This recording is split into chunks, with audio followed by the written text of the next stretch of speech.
I was thinking. Well, that's a rare event. Folks, can we have a brief moment of professional silence, please?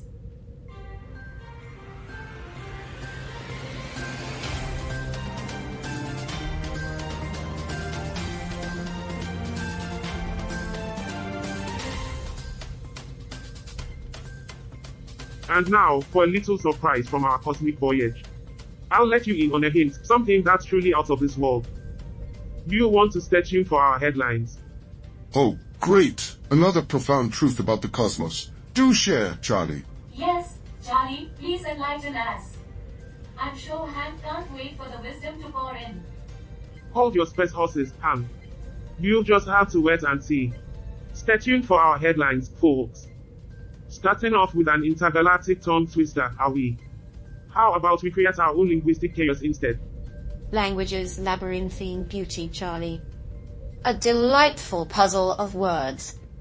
I've spent years deciphering Earth tax code, and trust me, it's more baffling than Earth translations. Talking about codes, I've been analyzing Earth's traffic patterns, and they're as efficient as a black hole's gravitational pull. Efficient, Hank. More like a chaotic and illogical mess, much like Earth's reality TV show. I feel your traffic pain, Hank. It's a never-ending nightmare. Speaking of nightmares, Earth's reality TV shows are the only thing keeping me from a good night's sleep. Earth's traffic patterns, suboptimal at best, are marked by congestion and erratic driving behavior. Just like our discussions, really. Earth's chaos goes beyond traffic. But it often leads to unexpected beauty, like their diverse cultures. Quite true, Charlie. The mix of languages and traditions showcases human adaptability. Adaptability or a clever way to generate more accounting work? You better judge. Humans excel at adapting to various environments, a key to their survival. Ever tried adapting to a place where everyone's drunk? It's a real hassle. Survival?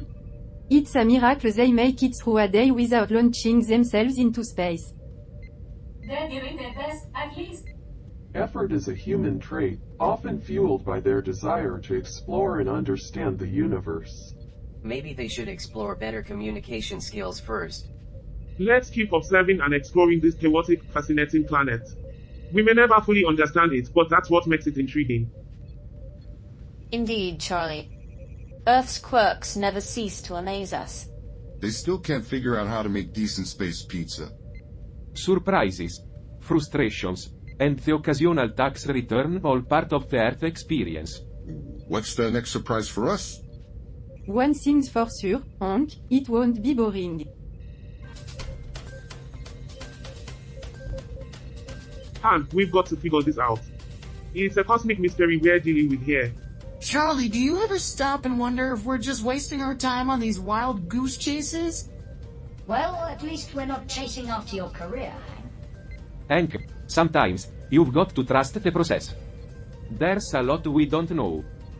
I concur. Earth's cosmic phenomena are an intriguing subject of study. And they keep us on air, which is good for ratings. Not that anyone here cares about that. Hank, we must approach this scientifically. Our instruments must be calibrated properly. Calibration issues are a common source of errors in data analysis. I get it, but I can't help but feel like we're just chasing shadows here. Earth's a strange place. Earth's a strange place. Try working in accounting for a year. You'll be begging to go back to chasing shadows. Hank, we'll get to the bottom of this. I am checking the instrument readings now. Bottom of what? I thought we were observing the cosmos. Jer, that's just an expression. It means we're going to find the answers we're looking for. Hopefully without any technical glitches this time. You know, glitches like the ones that plagued your career. The instruments appear to be suffering from calibration issues, Hank. Calibration is essential for accurate data collection. Unlike Hank's ability to interpret basic expressions. Calibration is essential for accurate data collection and for avoiding any more technical glitches. But even if we calibrate the instruments perfectly, there's no guarantee we'll find the answers we're looking for. Because sometimes the answers are just too hard to find. Sometimes the answers are just too painful to face. And sometimes the answers are just too dead. Well, I hope you're right, Charlie. This celestial mystery is starting to feel like a space headache. Han, trust me, we'll get through this. Earth's mysteries are worth exploring. Cosmic headache? Is it like a brain freeze but in space? Jer, you've got a unique way of looking at things. And that's why we love having her on the team. Space headache. I'm sure there's a libertarian solution for that. Just privatize the universe, and everyone can pay for their own intergalactic headache relief. Agreed, Hank. We've got this under control.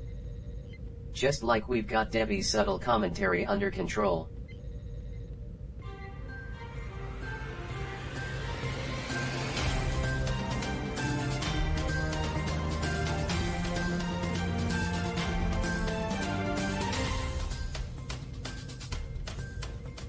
You know, folks, even when the cosmos confounds us, there's always time for a coffee break. Ah, the elixir of exploration. What's everyone's favorite space theory? Oh, I must say, I adore the theory of extraterrestrial inflation. It's like the universe had too much spicy food and couldn't help but expand. Spicy food. HUH. Well, I lean towards the Fermi paradox. I mean, where are all the aliens? It's like one big extraterrestrial hide and seek. More like extraterrestrial indifference. They probably saw Earth and thought, nah, we'll pass. Ouch, Alice. I find the multiverse theory intriguing. The idea of infinite universes, each with its own possibilities, is a fascinating concept. Infinite universes, huh? But who's got time for that? Just like how Bob has no time for spicy food after his accounting days. It's also an excuse for humans to avoid responsibility. In another universe, I made all the right choices. And don't forget string theory. The universe is made up of tiny strings vibrating in harmony. It's like a cosmic symphony. Ah, string theory. It's like the universe is a giant guitar, and we're just dancing to its cosmic tune. Space guitar? Do you think they have extraterrestrial rock stars? Jer, that's a delightful thought. The universe's headliner would be out of this world. I'm sure they'd have more fans than our show. At least they'd have a bigger venue. Well, whatever cosmic theory you prefer, it's a reminder of the mysteries that keep us exploring. And sometimes, it's the caffeine that keeps us awake during those long cosmic nights.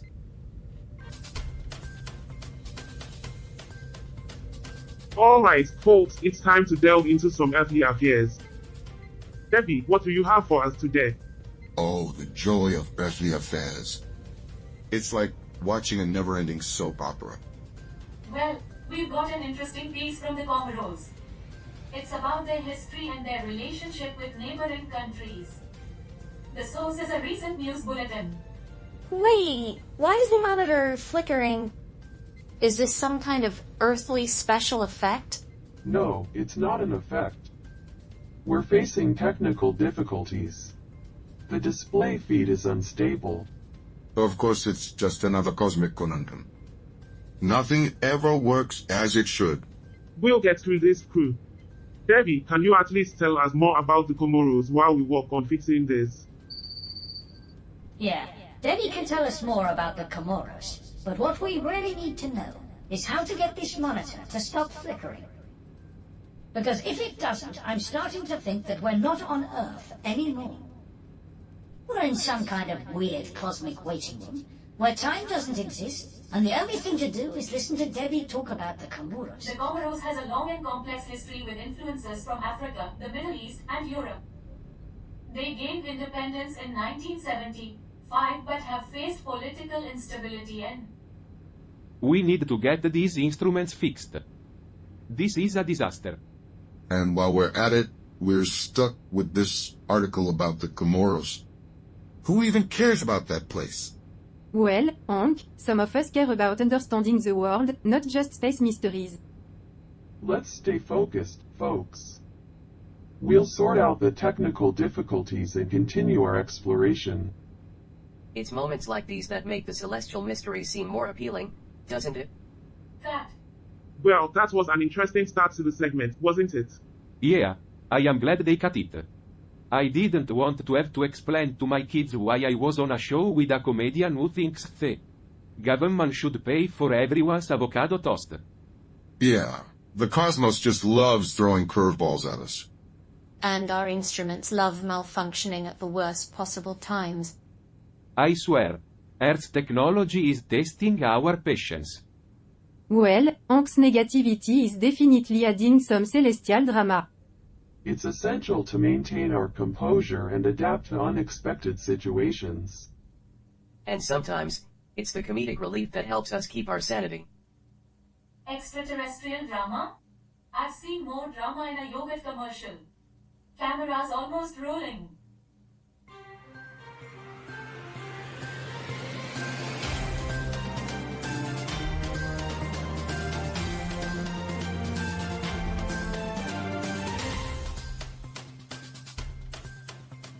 Welcome back, dear viewers, to another intriguing installment of Earth. Today, we're about to plunge into the fascinating topic of African art restitution. Ah, yes, global affairs, where the only universal language is confusion. Oh, not again. These instruments can't handle Earth's peculiarities. Stay with us, crew. We'll navigate through this extraterrestrial labyrinth, even if the maze is full of dead ends. Now, let's delve into the article from Congo. Ooh, Brazzaville! It's a place where vibrant culture meets untamed wilderness. Yeah, and don't forget their love for fun. They have a sport called the Congolese waltz, which is basically a chaotic marathon of shouting YOLO. Is that the one with the river or the other river? Bob, darling, it's the one with the Republic, but I'm sure the rivers are equally riveting. Alright, folks, back to business. The article unravels the complexities of African art restitution and the hurdles that African countries confront. Indeed, it's high time Earth returned the cultural loot it borrowed. I heard even the Egyptian Rosetta Stone got homesick. They say it's become fluent in Earth's quirky languages. Charlie, I'm not certain the Rosetta Stone can decode human motivation. It's like deciphering an alien language. We wouldn't want those artworks to get homesick. Imagine the emotional baggage in the baggage claim. The article emphasizes the importance of African countries being prepared to receive and care for their cultural treasures. Picture them receiving the Rosetta Stone like it's an extraterrestrial tablet, not a cultural relic. To sum it up, the article highlights the necessity for African nations to unite their voices, ensure they can house the art properly, and collaborate with Western So, museums. there you have it, a piece of Earth's cultural puzzle. Stay tuned for more elevated wisdom as we navigate these earthly enigmas.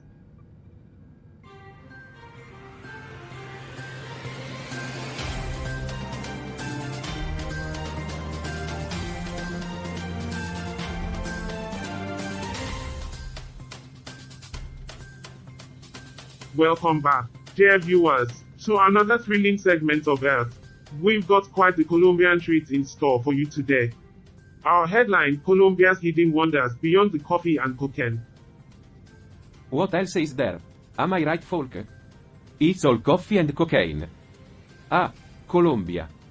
The land of coffee, cocaine, and now, our new favorite segment.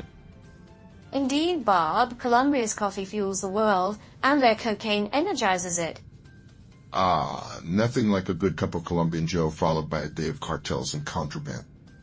Don't forget the coffee, steamed money, hand. It's a special blend.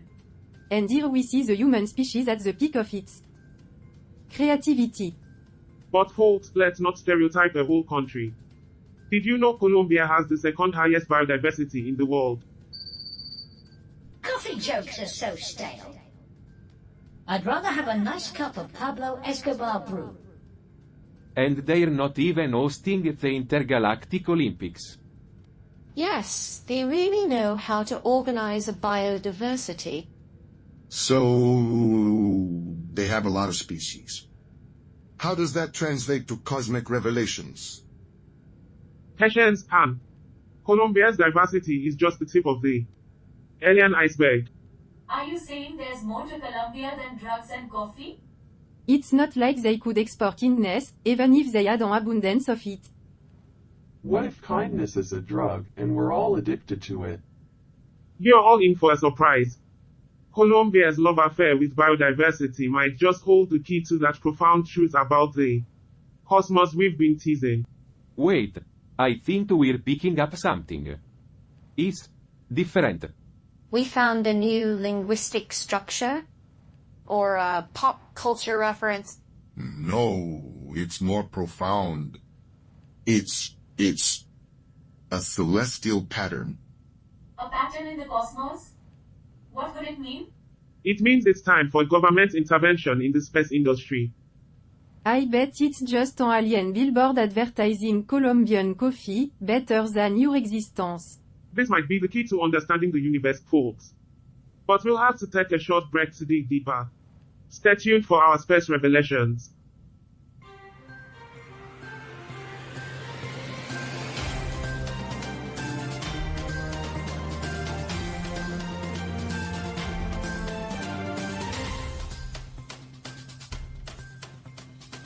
Welcome back, dear viewers. We've got a head-turning article today. Comoros chronicles a history of challenges and progress. Oh, wonderful. So we're diving into a history lesson. Great. Now we're going to have to do a whole segment on the history of the Comoros Islands just to get Bob to shut up. History of challenges? Sounds like quite the roller coaster. Well, Comoros, a country with a tumultuous past, gained independence from France in 1975. Since then, it's seen political instability and economic struggles. Of course, because humans tend to mess everything up. Recently they've made progress towards democracy and development, right? Yes, they have. However, they still face poverty, unemployment, and corruption. Like many countries, they have complex ties with neighboring nations. Maybe they should just give up and become a Dutch colony again. The Comoros shares its borders with Tanzania and Mozambique. They've signed trade and defense agreements. Plus, there's a strong connection with France, which provides financial assistance and plays a significant role in their development. I wonder how these international connections impact their daily lives. It's likely more interference and exploitation. But it's also essential for economic growth. Growth? I am sure the rich are getting richer. Well, at least the rich are getting bored. They're taking up new hobbies like space tourism. The Comoros is a place of complex history and uncertain future. So, folks, this episode, from extraterrestrial revelations to exploring Earth stories, has been quite a journey. Our unique experiences and diverse perspectives have shaped it. We've seen the world through different lenses. Now, we're armed with knowledge to confront the unknown. The final segment is upon us, and who knows what the multiverse holds. Stay tuned. I hope the multiverse holds a universe where people don't have to pay taxes.